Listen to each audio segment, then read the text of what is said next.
Good evening. I am here tonight to talk to you guys about toddler sleep and teaching your toddlers to stay in bed. I'm just checking that my microphone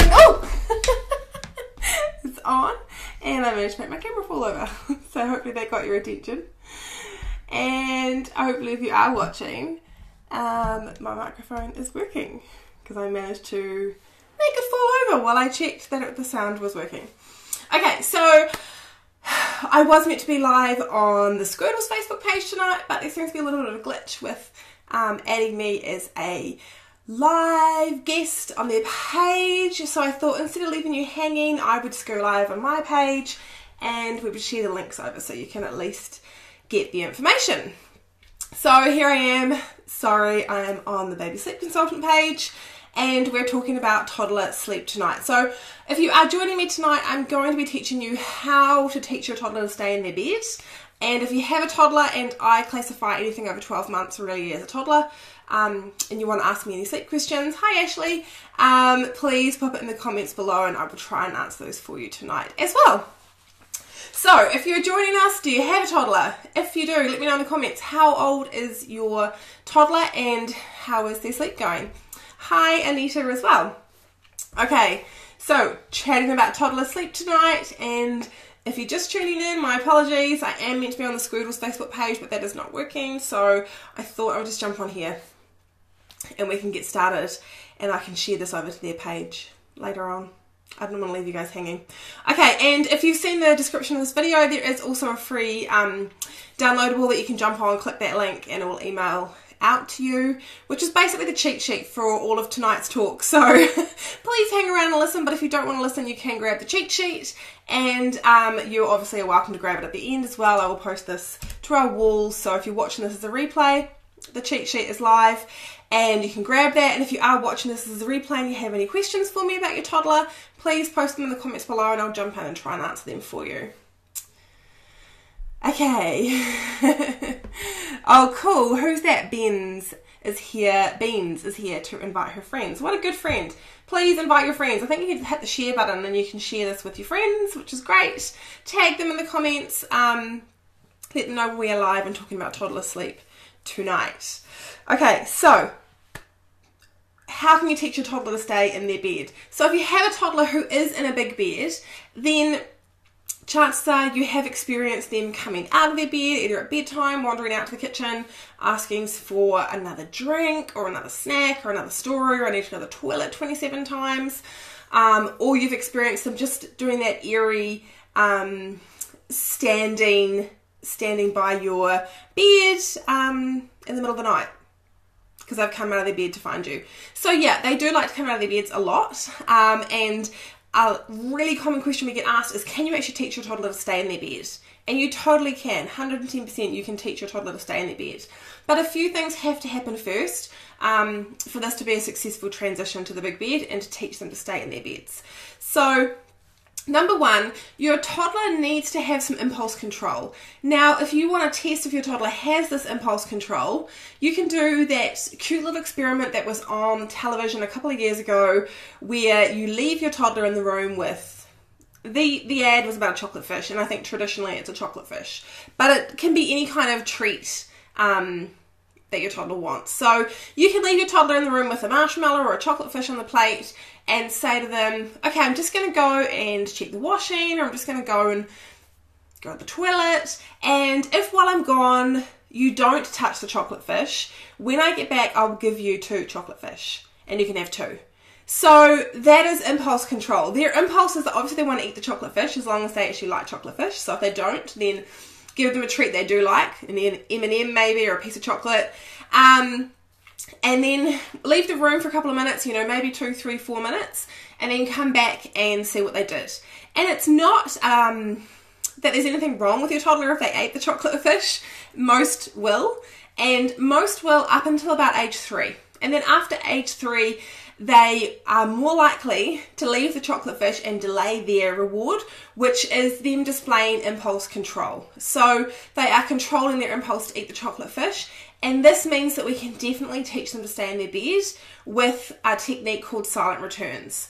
If they ate the chocolate fish or the M&M while you're out of the room, they're probably not ready for this technique of silent returns, and they probably need a more physical barrier in order to actually sort of control that impulse and stay in their room or stay in their bed.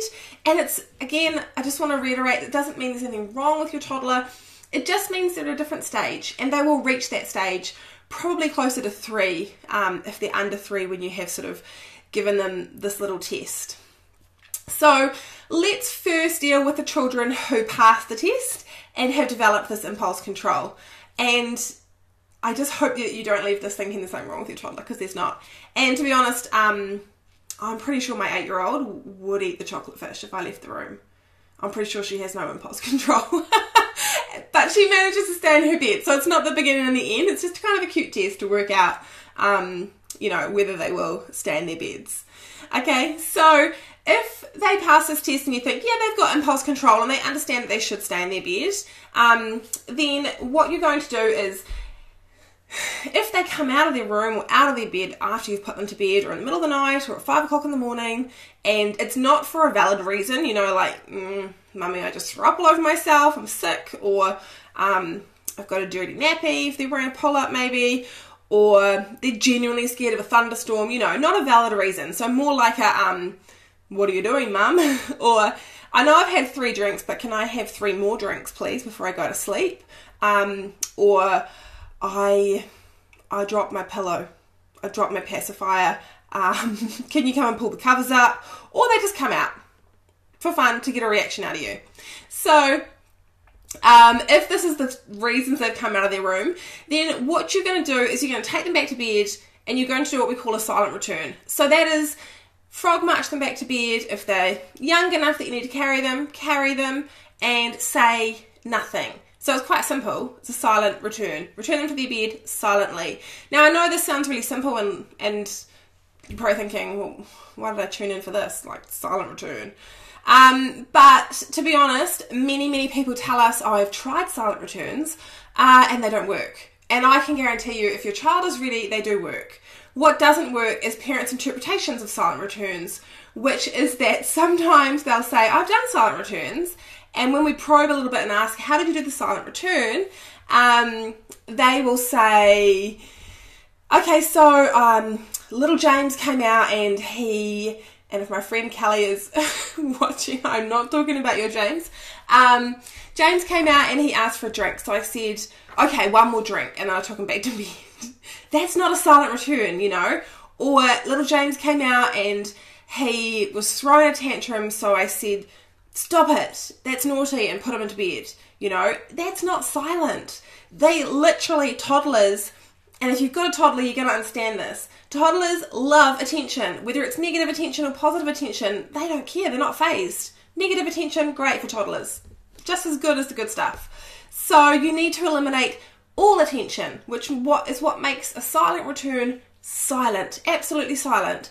And if you've ever dealt with a toddler tantrum or any kind of unwelcome behaviour in a toddler that you've tried to change, you'll understand that it takes a few goes. So you might take them back to bed, and this is another thing parents will say to us, oh, I did the silent return and he came out again. And yeah, he might come out again, and you might have to do it 85 times on the first night, but the second night, hi Catherine, will only be maybe 30, 40 times, and the next night 20, maybe 10.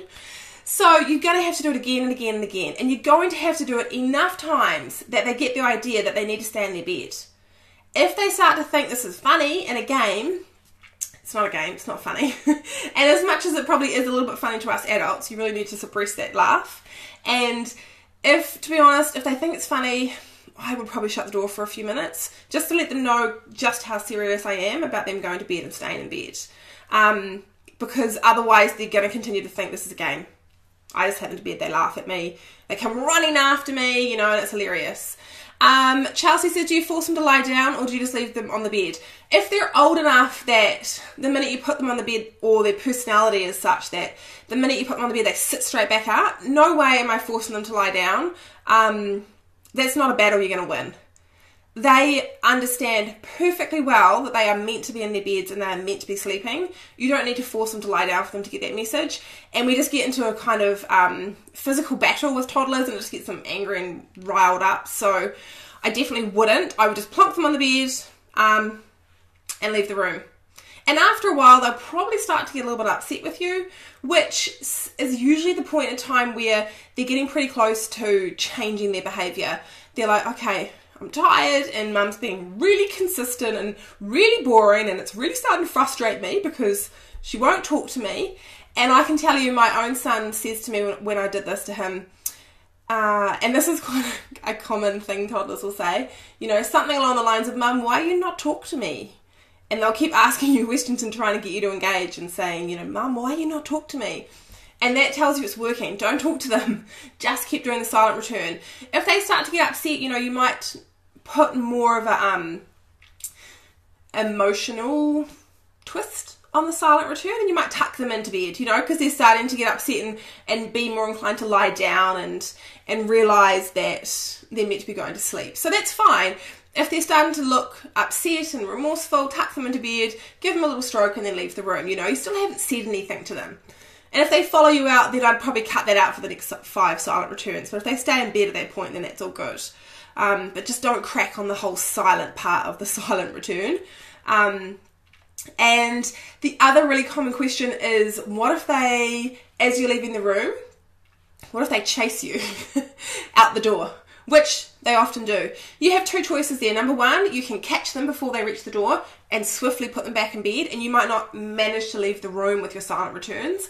It might be that your first 10 silent returns are from the bed, you know. From the bed, they jump up, you pick them up, you put them back in bed. They jump up, you pick them up, you put them back in bed. If you're not physically strong enough to get your kid back into bed, maybe get dad to help out, or an uncle or a friend. But you would have to do that. Your second choice, and again, this is an option if you're not physically strong enough to get them back into bed, would be if they are getting up like that, I would shut the door for a good 5 minutes and then open it and start that process again. So that is a silent return. If you have just joined us tonight, we are talking about toddlers and teaching them to stay in their beds and all of your toddler questions. And I was meant to be live on the Squirtles page, but it's not working, so I thought I'd go live here just in case we could share it across to them, and so you guys didn't miss out, because I know there's a lot of you that wanted to hear this tonight. Okay, so I'm going to try and answer some of your questions. Monique said, so do you initially say to them it's bedtime, you need to go back to sleep, meaning the first time they get up, or do you do the silent return from the get-go? Okay, Monique, great question. And this leads me to my second little bit of information that I would do with a silent return is, actually we'll talk about 2 things. Number 1, rules. I would establish some bedtime rules with my toddler before I start the silent returns. So talk about it that day, or while they're in the bath or before bed, and let them know that there's some new rules. And you can even go as far as making a rules poster for them. The rules are, number 1, stay in bed. Number 2, be quiet. And number 3, close your eyes.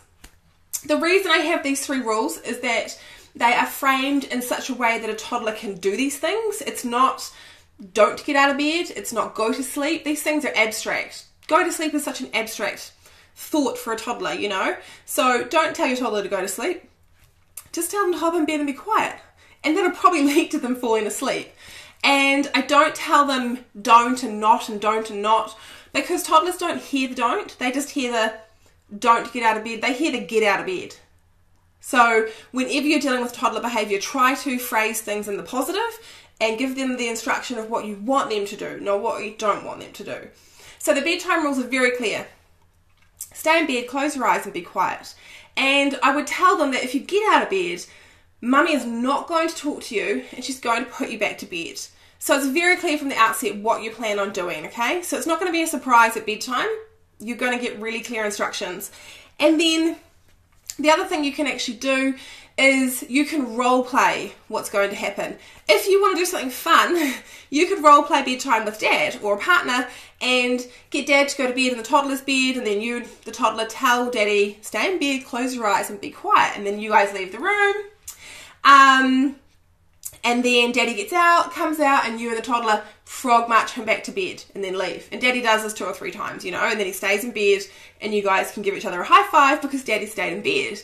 So your toddler completely understands what it is that he is meant to do at bedtime. You have role played it, you have explained the rules, he understands. So when he gets up, Monique, I don't tell them, remember, you need to stay in bed, you know.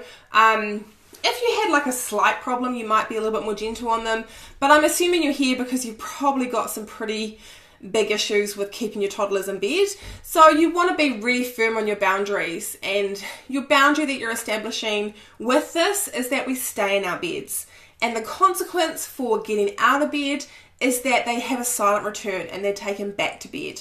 And so I don't need to say to them, remember, you need to stay in your bed, because then I'm guaranteed, 110% guaranteed they're going to get up again because I spoke to them. So unless you're thinking I'm okay with doing an extra 1 or an extra 10, I don't say anything when they get up.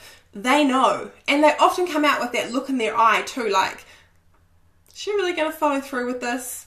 Is she joking? You know?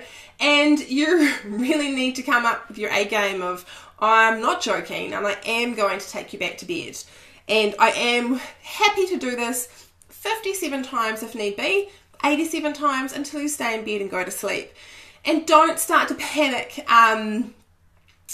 Oh, cool, Sammy's saying just be quiet and close your eyes now instead of going to sleep. Yes, it's a really good phrase, I think, for all children, because otherwise they can develop a little bit of kind of sleep anxiety around falling asleep, you know, especially if you have that sort of child who doesn't like to, you know, I don't want to draw that, I'm not a good drawer, I don't want to play with the Lego, I'm not good at playing with the Lego, and they have that kind of fear of not being good at something.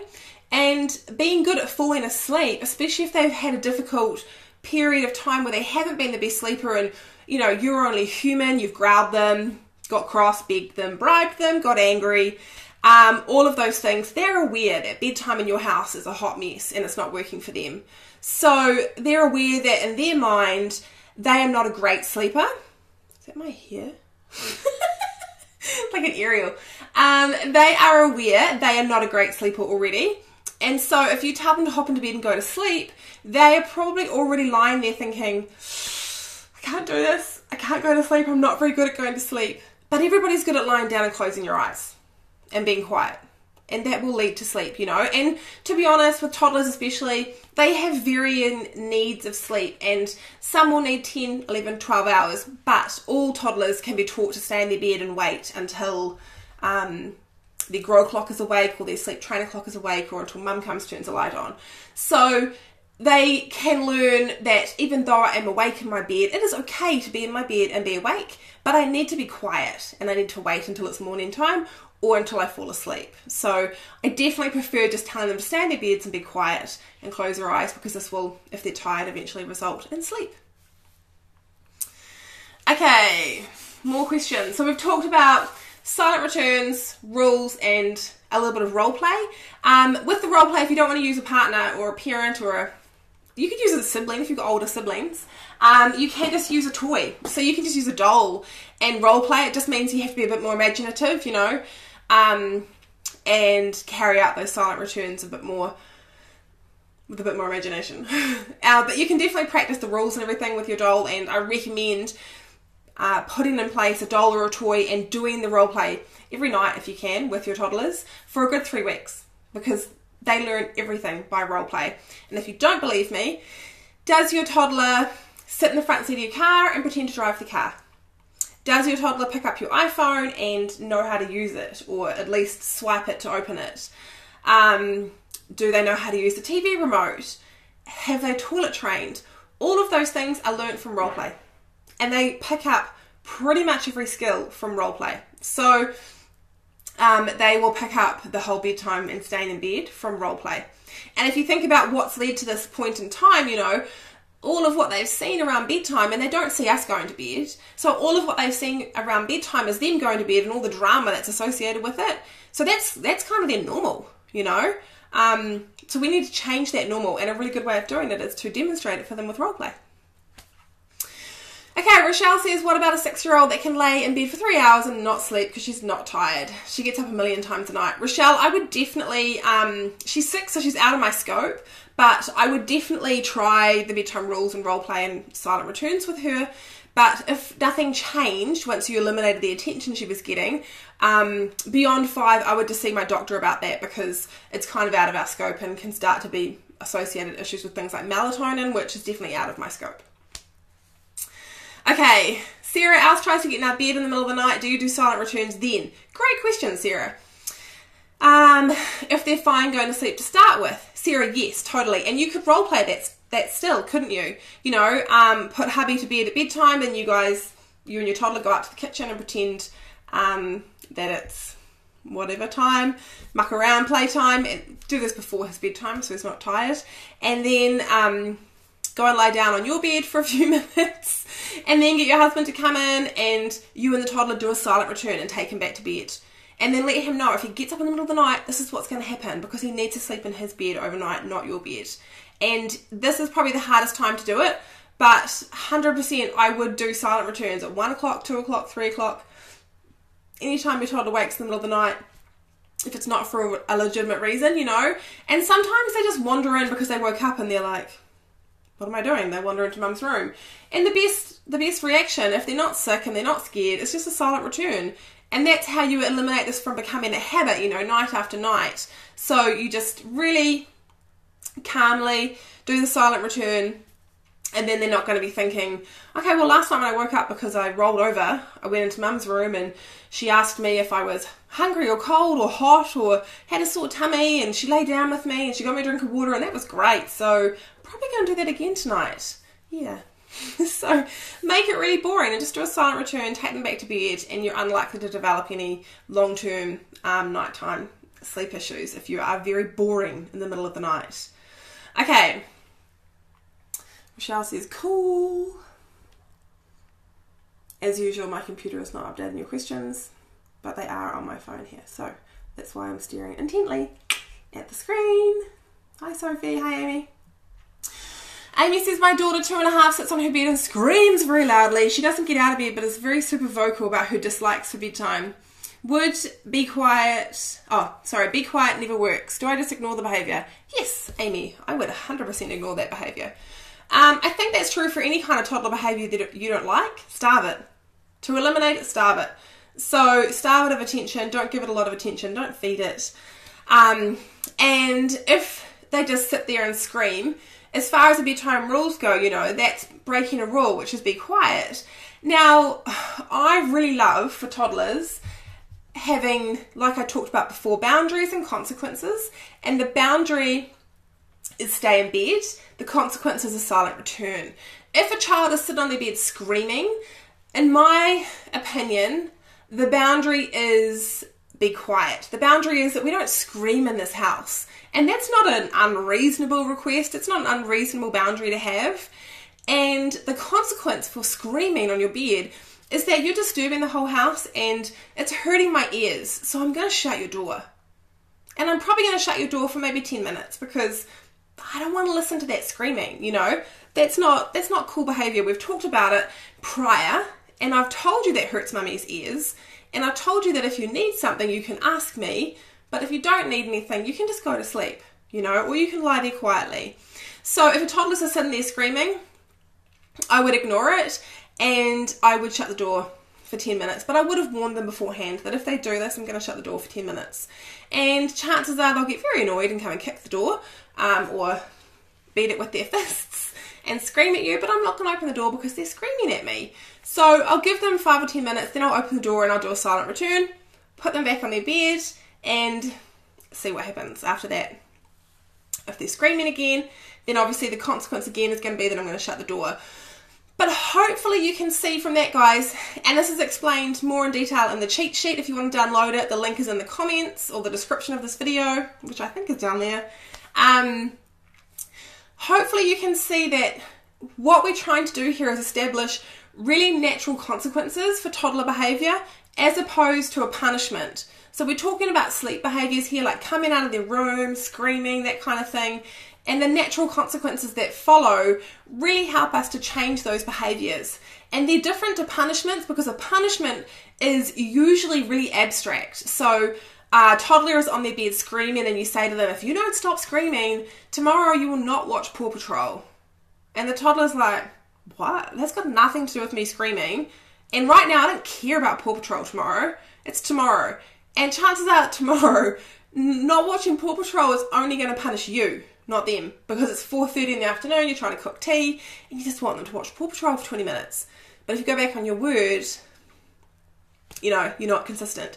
So that's a punishment, and they don't really change behaviours, but natural consequences do. So if there's some kind of behaviour associated with your sleep problem, try to think of a really natural consequence for that behaviour, and then be really consistent with doing it over and over again.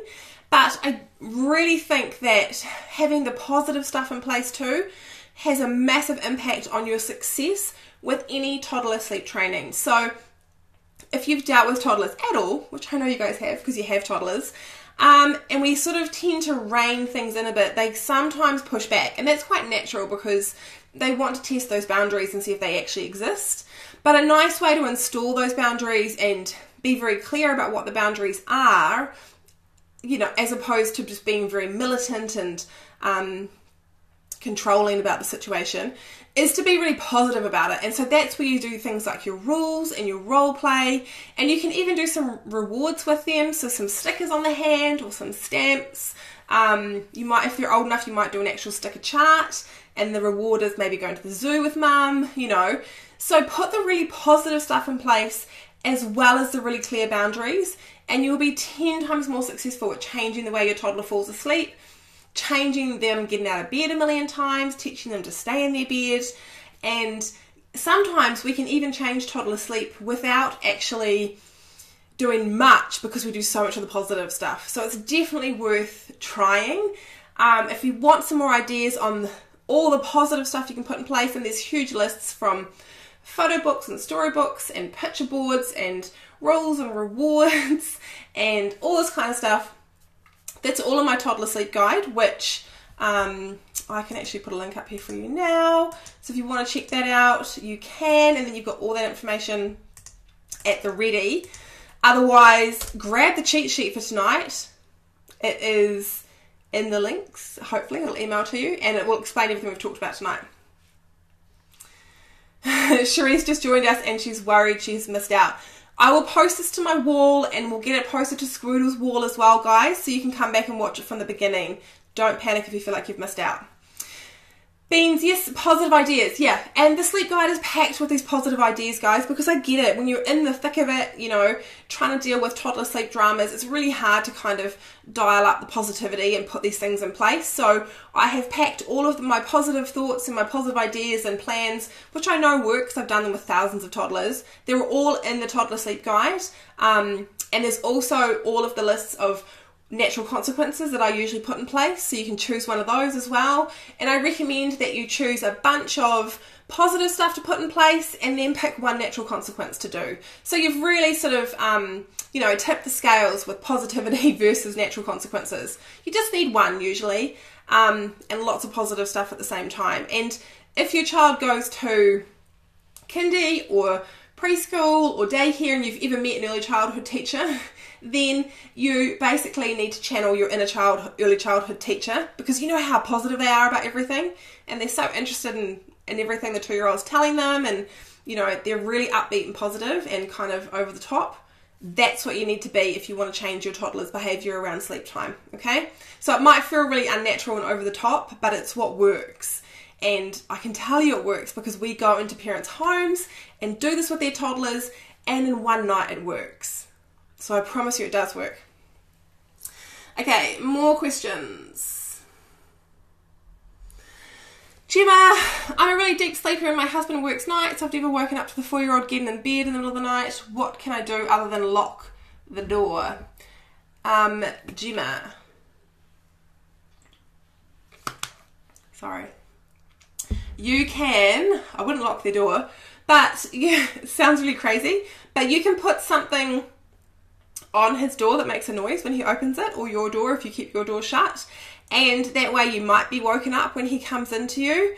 Otherwise, if you are a really deep sleeper and you just literally wouldn't even wake up to a noise, there's not a lot you can do, apart from probably get some more sleep yourself, and then you probably won't be in such a deep sleep overnight, and you're more likely to hear him coming in. But I would still do the rules and the role play and all the positive stuff, because maybe that will just change for him, you know. And even if he wakes up in the morning and he's in your bed and you didn't wake up, you can still say to him, we talked about this, and the rules were that you were going to stay in your bed. So this Paw Patrol sticker I have, maybe tomorrow night, you know? So you can do that kind of stuff even if you don't wake up to him coming into your room. But really interestingly, we do spend a lot of time in a very deep sleep phase overnight if we are sleep deprived. So try going to bed a little bit earlier, probably in the next like 10 minutes, and get a bit more sleep. Gemma, sorry, telling me she needs to go to the toilet. Oh, yeah, was this a follow-on question, Gemma? I feel like there was more to that question. Okay, 27-month-old, recently toilet trained. This is a common question. I know what you're going to ask. Is using toileting to get out of naps. She sleeps with the door closed. After 10 minutes of going down, she would get out of bed, knock on the door, telling me she needs to go to the toilet. This is super common, Gemma. And two choices here again. Either you can have a rule that after they've gone to bed for a nap or at night, they can get up once to go to the toilet. Anything more than once, they're just forcing out the smallest bit of wee possible. So I'd be happy doing a silent return. And if they use that to control the situation, you know, or get some attention, so they wet their knickers and they tell you their knickers are wet, just change their knickers. You know, maybe use a, what are those sheets called? Brolly sheet, so you can just whip that off the bed if that's wet, and change their knickers. And again, I would just do it silently, so I would do all of that without talking, so she's not getting anything out of that, and have the rule that once they can get up to go to the toilet at bedtime, you know. And otherwise, if it continues, your second choice is to say, I know you toilet trained during the day and that's really awesome, but for naps and nighttime we use a pull-up. You know, and this is just how it has to be, because you get out of bed too many times to go wheeze and you need to sleep. So this is what we're going to use, a pull-up, until you can stay in bed and have a dry pull-up, you know, and then maybe work on that later on as a really positive thing once they've realised they can't actually use it as an excuse to not sleep because it doesn't work, basically. So there's two choices to deal with that. Joanne said, my son never sleeps well. He's 27 months, needs us to fall asleep. Also, when he wakes up, he comes to us most of the time. He's also screaming. I would like to sleep train him, but how can I do this that he is not screaming and he has to wake the other two children? Okay, so yes, toddlers are very aware that they are, you know, they are aware they're doing something that you don't like, which is screaming, and that it possibly will wake the other children. So you just have to think short-term pain for long-term gain, because if you constantly say to him, be quiet, you're waking the other children, or shh, everyone's asleep, you know, you're waking everybody up, that just makes them scream louder, because they're like, great, mum's talking to me, now she's angry with me, and I love negative attention, because I love any attention, you know? So, you just need to think short-term pain, long-term gain. Tell the older children, look, I'm going to be teaching little James to go to sleep.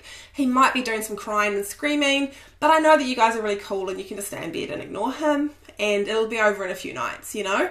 And chances are it will be if you're really consistent, but there's definitely no way to eliminate noise from a toddler, and there's no way, I mean, I don't ever guarantee I can fix a baby or a toddler's sleep silently, because they make noise. They cry, they shout, they scream, they make noise, and it's just their way of communicating. But he definitely knows that it's not appropriate, and you can talk to him during the day about that and say how, you know, at night time everybody's sleeping, it's very quiet, and mummy needs you to be quiet at night. And then you have given him fair warning that that's what you're expecting, and do some silent returns when he gets up in the middle of the night.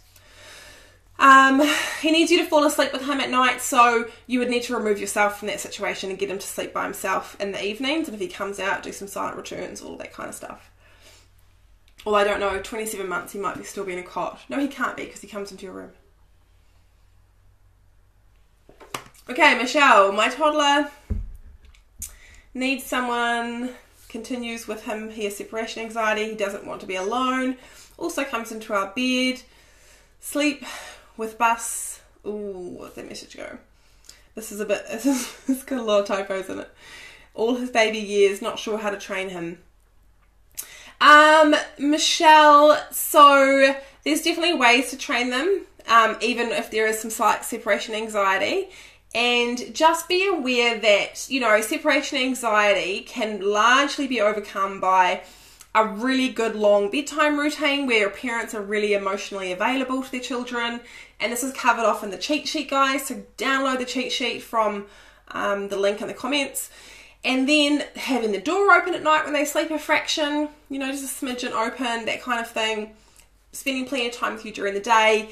And if it still persists beyond that, a lot of the time it can just be a habit, which is manifesting and kind of looking like separation anxiety. But separation anxiety isn't a state that exists for months and months and months. So it'll occur over a short period of time, you know, with a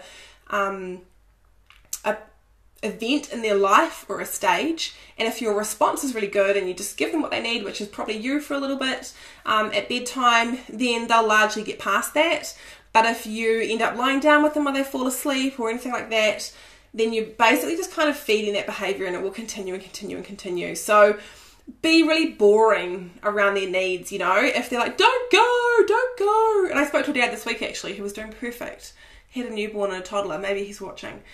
And he said, I'm just sitting there because he wants me to not leave because the new baby's arrived. So I'm just sitting next to his bed and not doing anything else and he'll fall asleep.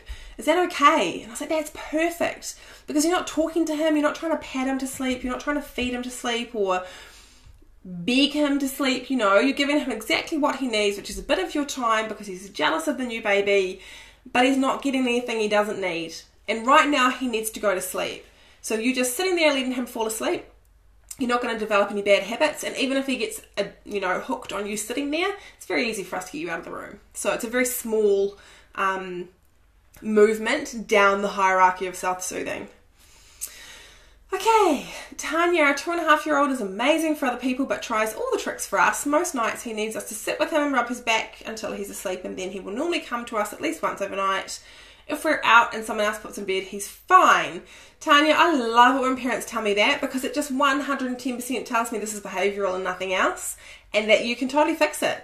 So, Tanya, I would do the rules, the role play and the silent returns, and be really consistent, and he will, hi Kirsty, he will totally get it.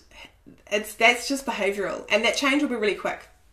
He doesn't need you to sit there and rub his back till he goes to sleep, he just likes it. And if you like it, that's cool, but if you don't want to do it, then you can totally leave the room. Lauren has 3.5-year-old twins. Someone get that woman a bottle of wine. They share a room. Bedtime is hard work as they play up, being two of them. Okay, Lauren, I have to tell you the funniest story about these toddler twins that I worked with. The two of them got out of their cots and pushed their cots to the door to basically lock the door from the inside so their parents couldn't come into the room. Then they climbed up in their cots to turn the lights on so they could play in their room. And I'm telling you, that is some toddlers giving you a run for their money. And kudos to them. Cool little toddlers. But if they are playing up and there's two of them, you have two choices. Man, I like to hear people with two choices. Number one, you can just do what we've talked about tonight. So the silent returns, the rules, the role play, explain to them they need to sit in their beds, and if they don't, there's going to be silent returns. You probably will have to stand at the door and just tag team, back to bed, back to bed, back to bed, back to bed. If they start to think it's a game, you can leave the room, shut up for 10 minutes, that sort of thing. But they might not care that you've left because there's two of them, and just play. And if that's their sort of temperament, or you just want to do the second option anyway for a faster, maybe faster, maybe a little bit less stressful option, you can settle one in their room and settle one in a porta cot. I know they're 3.5, but they'll probably still fit in a porta cot okay, or just on a mattress in your room or a spare room. If you've got one, normal stuff we've talked about tonight, but with only with the twin in their own room. And then with the twin in your room, you can do the same thing, but not as much as needed, you know. And then once twin A in their own room is sorted, then you can put twin B back in after maybe a week and do the same thing with twin B. And twin A who is sorted and compliant at bedtime, then I would just, you know, praise the heck out of them at bedtime and basically use them as your role modeling, you know. Look how good twin A is. He is so awesome at staying in bed. I'm so proud of him. Give him a high five, you know. He's so clever. Now I know that you're going to do this too, twin B, because look how awesome twin A is. So that's kind of your two choices there. Okay, Sarah has said, 25-month-old, will only go to sleep with me sitting beside him. Has to be me, not dad. Will take at least an hour. Will scream and cry if I leave. So, Sarah, same thing as the other mum who has a similar problem where the child screams if she leaves.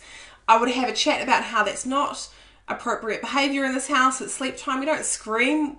Basically, a child sitting on their bed screaming is a tantrum, you know. They are screaming to get you to come and lie down with them, just like they are screaming if you say, no, you cannot have Tim Tams for breakfast. It's the same thing, and they're just simply screaming for you to come and do what they want. So for your toddler, they have laid out a very clear boundary for you, which is that if you do not lie down with me, the natural consequence will be that I scream, and I scream, and I scream. And it works because you come and lie down with them. So you need to reverse that on them and let them know that actually the boundary is that in this house we don't scream, we be quiet at bedtime, and that the natural consequence if you do scream is that you're hurting my ears, so I'm going to shut the door for 5 minutes or 10 minutes and then I'll come back in, you know. So it's just about kind of reversing that situation and thinking about it outside of sleep, because I think we feel quite emotive about sleep and quite different to other behaviours. But when we think about it, a lot of sleep behaviour is just behaviour, and we wouldn't tolerate it during the day, but we do tolerate it at bedtime or in the middle of the night because we're exhausted, you know. But if my toddler is having a tantrum because they can't have biscuits for breakfast, no matter how loud they scream, they ain't getting those biscuits. Okay, Sophie, best age transition toddler from cot to bed. That's been asked a few times. I prefer as close to 3 as possible. So unless they're jumping out of their cot and there's risk that they're going to hurt themselves, try to wait till as close to 3 as possible. And that's to do with having that impulse control, which if you don't know what that is, it's at the start of the video. So I'll post this to the wall and you can watch that later. Tanya, what about those with no impulse control? Good way to bring me back. Okay, cool. So those with no impulse control, or, you know, they're 1, 1.5, 2, and they're still in a cot, so they're not going to come out of their room at night, you have a few options. You can either, you know, if they're crying and they're not settling, then you really have 2 key options here, okay, which I know sounds repetitive. But you can leave for some time and then come back and lie them down like a silent return. So instead of doing a silent return, you come and lie them down because they're in the cot, and then you can leave for some time, come back, lie them down, and sort of rinse and repeat until they go to sleep. Or if you feel like they need you, like that dad I talked about earlier, you can just sit by the cot with them, and each time they stand up, you can lie them down. So you can stay in the room and lie them down, or you can come and go, sort of give them 2, 5, 10, 15 minutes out of the room, come back in, lie them down like the silent return. So you don't need to say anything, just lie them down, especially if it's around something like them screaming in the middle of the night because they have previously had you rub their back until they fall asleep or feed them to sleep, you know. So there's those kind of, this is what I want and I want it now behaviours. And if they get really, really upset and, you know, you're finding they're really emotional, because they're definitely under that 2, 2.5, have more of an emotive cry and less of an angry cry, whereas your 2.5, 3-year-olds are definitely very angry that you're not giving them what they want. Then you might have to do a really boring cuddle. So a boring cuddle, again, gives them what they need, but nothing else. So it's not you cuddling them and begging them to stop crying and saying, oh, I'm so sorry, it's all right, mummy's here, I'm sorry that I left you for 5 minutes. It's just a really boring cuddle. Mum's here. Boring cuddle. cry, cry, cry, boring cuddle, cry, cry, cry. Eventually, toddler, this is boring. Mum's giving me exactly what I need, cuddle, but this is boring. Okay, back to bed. Good, good. They didn't get anything apart from exactly what they needed and nothing too elaborate and over the top. Okay, so that's for the younger kids who are toddlers but not in big beds. Lydia, what if you've already transitioned to a big bed? Would I go back to a cot? Lydia, if my child wasn't jumping out of their cot and they're now jumping out of their big bed being a little monkey and they're under 3, then I wouldn't hesitate to put them back in their cot. It'll be a whole lot easier. So that actually does lead me to a third option. If you have a child in a big bed but they don't have any impulse control. So we've kind of talked about the big bed and they do have impulse control, do the silent returns. If they're in a cot and they've got no impulse control, we can do lie down, leave the room, lie down. What if they're in a big bed and they have no impulse control? So maybe you had to move to a big bed because they were jumping out of their cot and they were only 18 months or 2. So these kids have no impulse control. You can try silent returns, but chances are they're going to find that funny and they're going to laugh and find it a huge game. And those are the kids who you do 150 silent returns and they still don't go to sleep. So if this is your child, then I would put up a physical barrier, so a baby gate over the door, or I would shut the door and then I would open it and do my silent returns, or I would open the baby gate and do my silent returns. But I would put up a physical barrier to give them some sense of a physical boundary, because they don't understand the emotional boundary or the mental boundary of stay in your bed. They can't comprehend it because they can't control that impulse to get out of bed. Yet, if you put a physical boundary in place, they're 10 times more likely to stay in bed because they can see the baby gate. Or they can see the door is shut and they know they can't open it because you're on the other side, you know. So they actually are more likely to stay in bed. And this is so true for those kids without impulse control. And I've experienced this so many times with the that certain temperament of child, you know. They just need to know that you have shut the door. And they'll say, you know, are you going to shut the door tonight? And you're like, yes, I am. You can't get out of bed. And it's almost like the elephant with the chain, you know. After a while, you're not on the other side holding the door shut for 10 minutes, but they still think you are, so they stay in bed because they're satisfied they can't come out, and so they fall asleep really happy. And it's not like they're distressed long term and they've given up. It's just that you've created a physical boundary for them, like a cot, and they're much more comfortable because they're not having to act beyond their years and control an impulse which they simply can't control because they're too young. You know, it's like asking them to make a right and wrong decision, or it's like asking them to share when they're too young to understand sharing. Impulse control can definitely be worked on, and I should probably work on it with my 8-year-old, but it's definitely also a developmental thing which they have to become old enough to reach that point.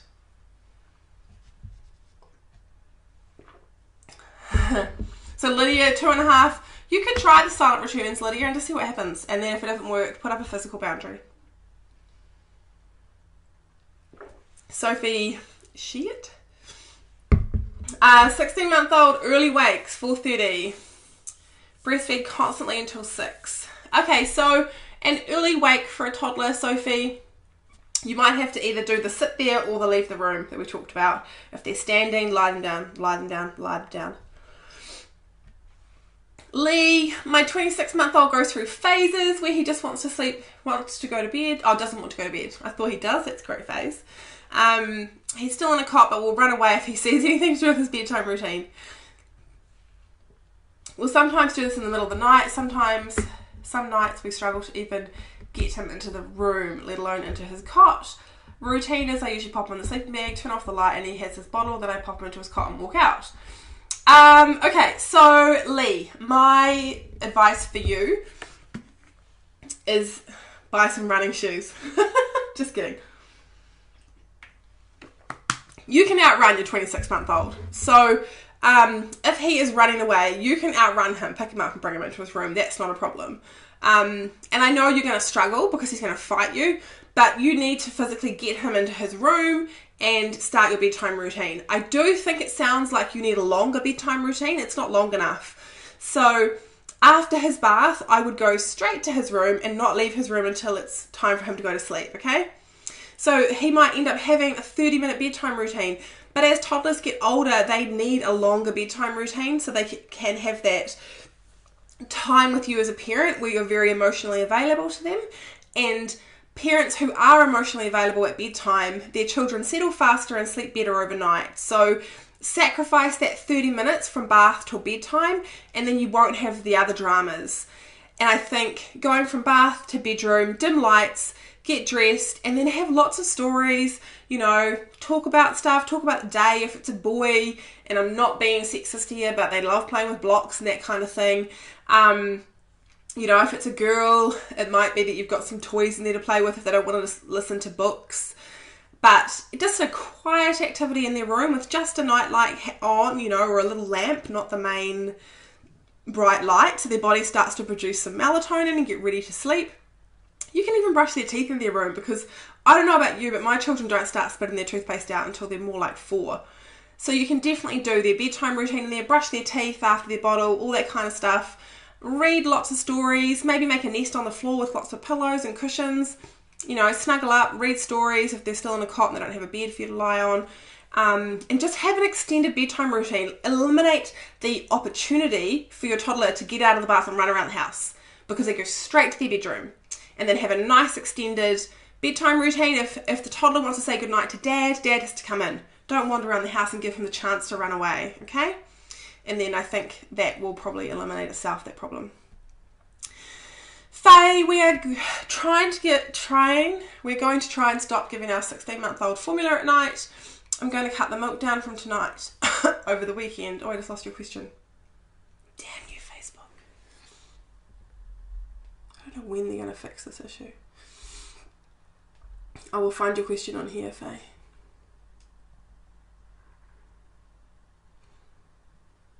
I'm going to cut down the milk from tonight till the weekend, and then by Saturday, when he walks out, should I offer him just water and lay him down?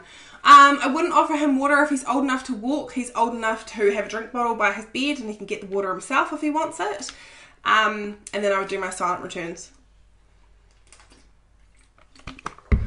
Just a kind of leak-proof drink bottle. Okay, Julie has a 2.5-year-old who has a baby gate. She gets out and stands at the gate over and over in the middle of the night and doesn't say anything there, getting out at nap time as well. Missing something. Okay, so if she just stands at the baby gate and doesn't say anything, you might have to put like a porta cot mattress by the baby gate and a blanket and maybe even a pillow, so that if she just stands there and says nothing, she gets tired enough, she goes to sleep on the porta cot mattress, because I'm guessing that at some point after she stood there, she gets some kind of attention from you, which is maybe reinforcing why she's doing that. So you could eliminate that attention by giving her a porta cot mattress to lie down on if that's where she wants to go to sleep, because lots of kids do intermittently fall asleep by the door, and I don't have an issue with it. Just put a mattress down for them to sleep on. And then otherwise, if you don't know that she's there but you stumble across her standing at the baby gate, I would just do a silent return and put her back into bed without talking. And hopefully that behaviour will eliminate itself. Can I find yours, Robert Smith? If I miss any of your questions, guys, because I don't think I'll answer all these live, I will come in and type answers out for you, so don't panic. Amy, thoughts on a single bed versus a king single? No, just any big bed. Big bed is a big bed. It doesn't really matter.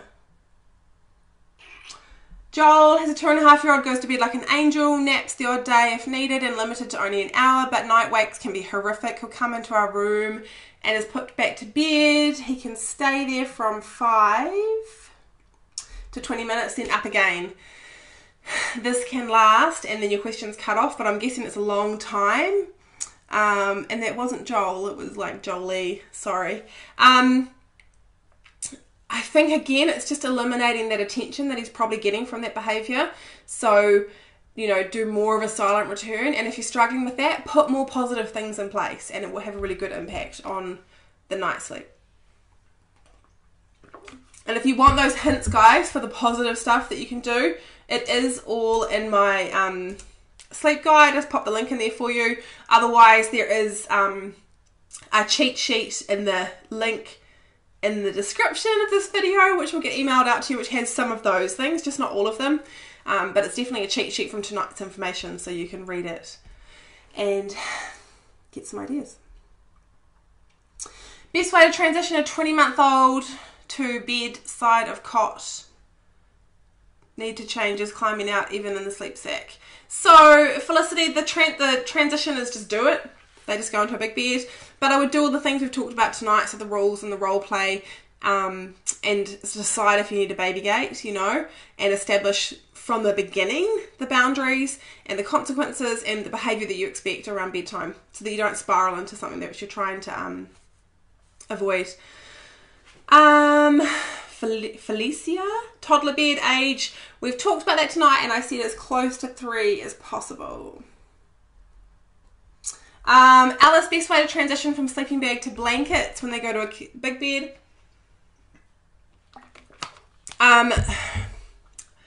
I prefer to take the sleeping bag to the big bed if I can. And I know that sounds like I'm obsessed with sleeping bags, but I am a little bit. Because often children don't learn to pull their covers up for a very long time and they wake up cold. And I think it's quite nice for something from the cot to go with them to the big bed and make that whole transition a bit nicer. So if they still fit their sleeping bag, and I know like the Merino Kids 2 to 4 bag is huge, it's really long. So that does fit until, you know, close to 4, depending on how big your child is. Then I use the sleeping bag still in the big bed, and I might put a sheet over the top as well, so they get used to that. And then once they are no longer kicking the covers off, then you can transition to no sleeping bag and just sheets and blankets. But if they don't fit their sleeping bag and they are with sheets and blankets, you might have to layer up under their PJs so that if they kick their sheets and blankets off, they don't wake up cold at 3 o'clock in the morning.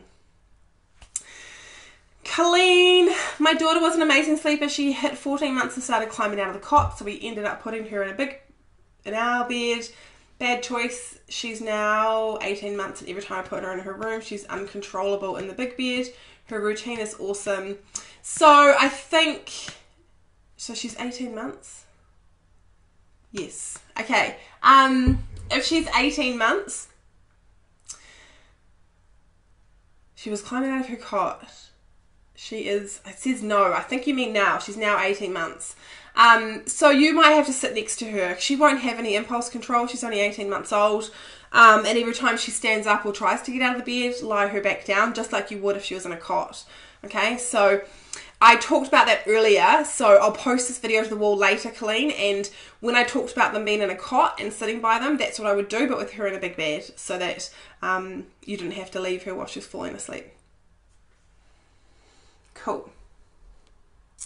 Okay, scrolling back. Janine, my 3-year-old says he's scared of the dark. He will never get out of bed, but just yell. He has a grow clock, which is on the highest light setting. Well, Janine, if he has a grow clock on the highest light setting, it's not dark, is it? So him telling you that he's scared of the dark is probably just a behaviour which has got him a lot of attention, and you could now put a really natural consequence in place and tell him we don't scream if we need something at night, we talk, we ask, and if you are screaming, then the natural consequence is that you're hurting my ears. I'm probably going to shut the door for 5 minutes, and just be really consistent with that. Scared of the dark is kind of like separation anxiety, where it's real for a little bit and then we address it, and then if it continues, then it's just a habit. Okay, so many questions. I really want to hear how Lauren with the 3.5-year-old twins gets on.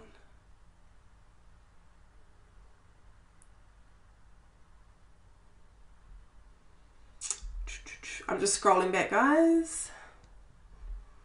2-year-old Cindy has a 2-year-old who goes to sleep with no fuss every night and usually wakes at 6:30. Lately, however, she's waking at 5, trying to cut her day nap by 30 minutes as she can sleep for 3 hours. Okay, yes. Cindy, I would cut her nap to 2 hours straight away. So no more than 2 hours, and if she's in a big bed, you do your silent returns if she wakes early in the morning. If she's in a cot, do one of those other options I talked about. And it's literally put that tactic in place until 7 a.m, but definitely cut her nap back because it's too long. And it will definitely be contributing to that early wake up. Michelle, my toddler needs someone to continue with him. He has separation anxiety. I think I've talked about that one. Yep, cool. Okay, Lucy has said, my son who's 3 in September was doing so well with going to sleep in his own bed. All of a sudden he's not going to sleep, he just reads books or stands at the door. He did this till 11 last night. He got upset, so just came to bed with us. Too late to argue. This has been happening for over a week. Help, what can I do? Lucy, I would probably try to extend out your bedtime routine and make it a bit longer. Put in place some rules and some role play, and take the books away after he's gone to bed. So there's nothing to read. It's just lie down and go to sleep. And if he's standing at the door, I would do silent returns and keep putting him back to bed. And then he gets a message, I need to stay in bed to fall asleep. Jessica, how long should a 15-month-old be napping during the day? They could be having up to 2 naps a day, sort of, Jessica, at that age. So you could be doing up to 30 minutes in the morning and up to 2 hours in the middle of the day if you wanted to at that age. Okay. Sophie, I've answered that about the toddler bed. Cool. Does Miss 1 fit into this bracket? She doesn't understand rules, but with silent returns, Miss 7 is about to get some rules though. Yes. Rules for big kids are so good. So Laura, I would use those other strategies that I've talked about with the 1-year-old tonight. Okay.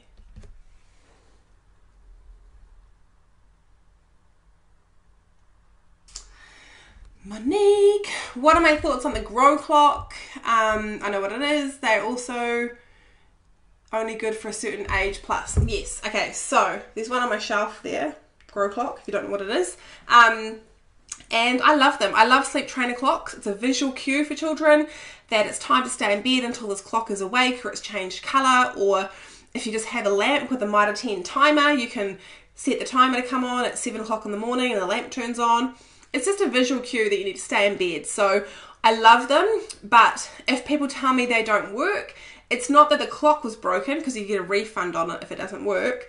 It's the implementation of the clock. So if I'm going to introduce a sleep trainer clock, I would do so with rules and consequences. So if you don't stay in bed until the grow clock is awake, there's going to be a natural consequence, such as a silent return, you know, not a unnatural consequence or an abstract consequence, such as if you don't stay in bed until the grow clock is awake, I'm going to take your Tonka truck away, you know, or you're not going to see Jimmy tomorrow.